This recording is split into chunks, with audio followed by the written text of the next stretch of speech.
Thank you, Green Party US, for inviting me to address your 2020 presidential nominating convention, and thanks to everyone for your time and attention. As a candidate for the U.S. Senate in a historic ranked choice voting race, competing for the seat held by Susan Collins for the last 24 years, I'm honored to be here speaking to you all using digital technology in these socially distanced times. I stand on land stolen from the Wabanaki people, what is now called Maine, in the Penobscot Nation's watershed, regretting that my European ancestors did not heed the wisdom of the indigenous elders who had been living sustainably here for at least 12,000 years. Had we listened and learned rather than seeking to dominate and colonize, human beings would almost surely not be faced with the climate catastrophe now threatening the security of all life on our planet. My European ancestors did many regrettable things. I've been thinking a lot about family lately. As a Green Party candidate, I've pledged to neither accept nor solicit donations from corporate lobbyists, corporate executives, or the super PACs that launder corporate money for candidates. This led our Lisa for Maine Communications Director Dave Schwab to comment that, while our opponents are supported by big money, Lisa is supported by big family. My grown children have all contributed to our campaign in significant ways, as have my sisters and many members of our extended family. My eldest said to his siblings last summer, "Ask not what mom can do for you, ask what you can do for mom's campaign." But it's our green family I've come to talk to you about today. With your support, encouragement, expertise, and yes, donations, we have reached a place I never imagined we would be, standing on the brink of electing the first Green to the U.S. Senate. If John Rensenbrink and others had not founded the Maine Green Independent Party, I would not be standing here. If he and other Greens experienced in electoral politics had not supported and advised me, I would not be on the ballot. I needed their moral support to make the difficult decision to seek ballot access as an independent, due to Maine's punitive signature requirements designed to keep third parties off the ballot. And if Green Party members had not worked diligently for years to mount not just one but two successful referendums to establish ranked choice voting, I would not dare to dream of victory at the polls in November. But I'm here to tell you that ranked choice voting changes the game. It really does allow for a new politics of ideas and positive campaigning. Truly, this could be the start of something revolutionary as ranked choice voting spreads like one of those viral TikTok videos across the nation. It's on the ballot in Massachusetts, and it's in place in New York City, San Francisco, Berkeley, and Minneapolis.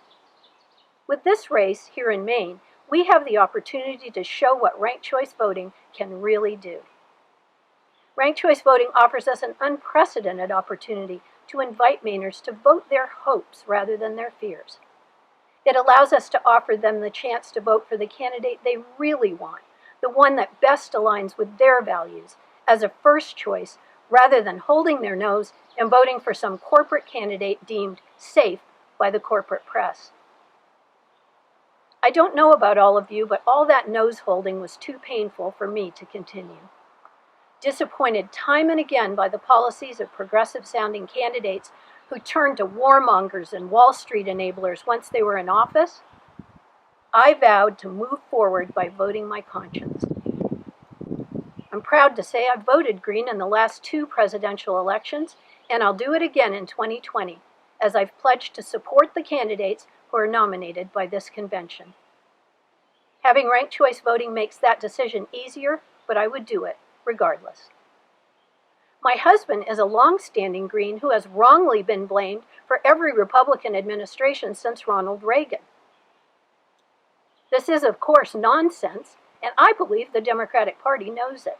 They push the false dichotomy because it benefits them to serve the interests of the 1% while claiming to uphold the values of working people.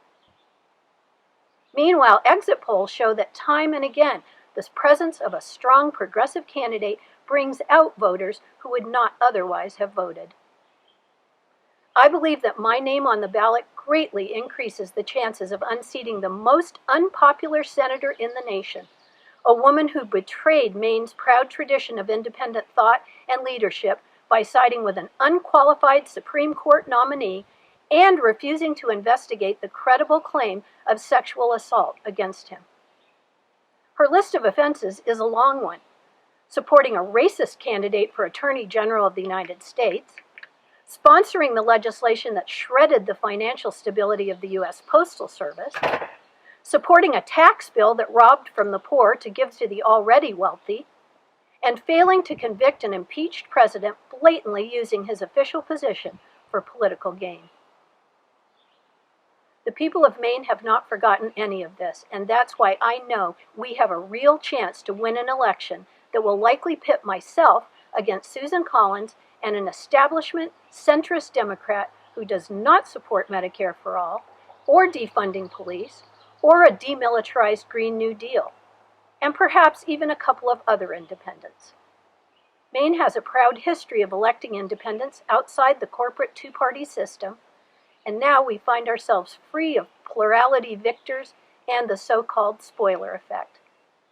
With ranked choice voting, we're in it to win it.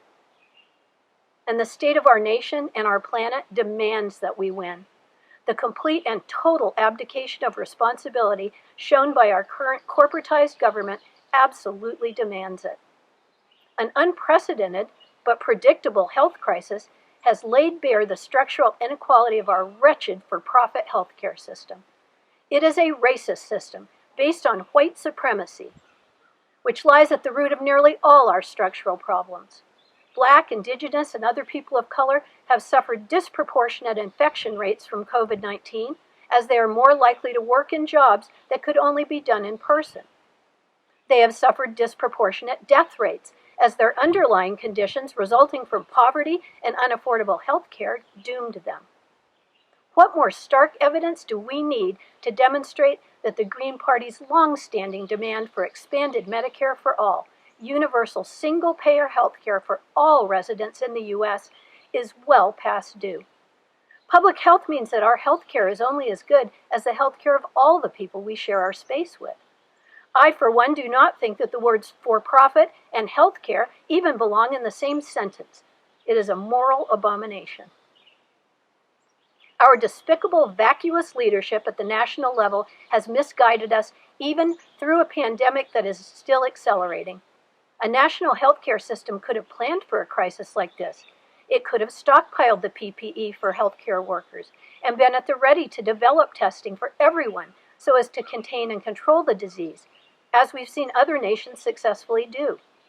Instead, we saw rampant profiteering and states forced to compete with one another for scarce supplies and equipment.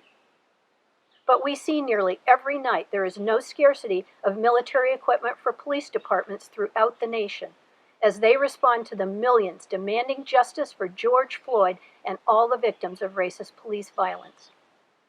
There's no shortage of tear gas or batons or armored personnel carriers.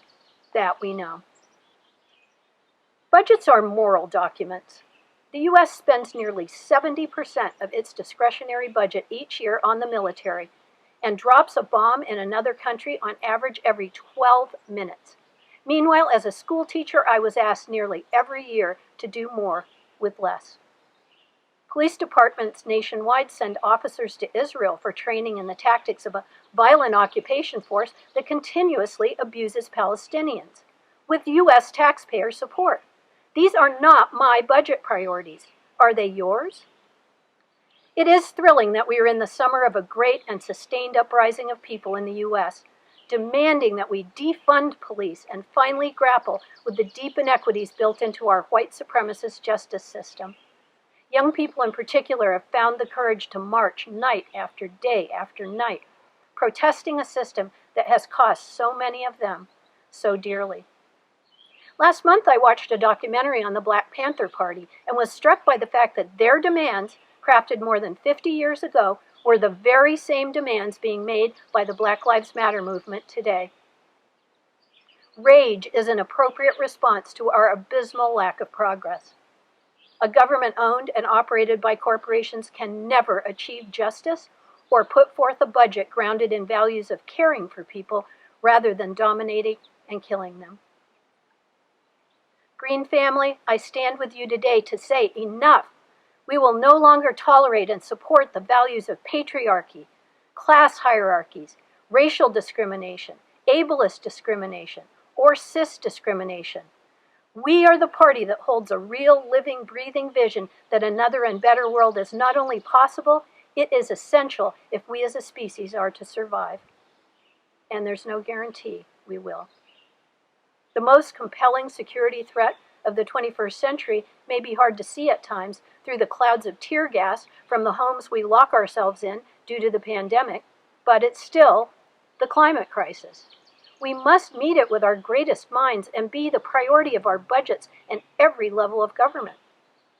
Yes, the Pentagon is the biggest polluting organization on the planet, and it must be defunded. But so too must we change nearly every choice our society makes on a daily basis.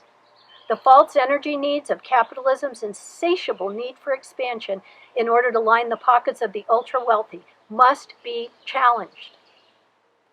But thanks to the Greens and the youth in our streets and, yes, ranked choice voting, I have real hope for our future. Think of how much intelligence and creativity will be unleashed when we break down the system that impoverishes schools serving Black, Indigenous, and people of color. Think of how the factories that now build weapons can build clean energy systems seemingly overnight with conversion using federal funds under a Green New Deal, and how that would create millions of additional good union jobs.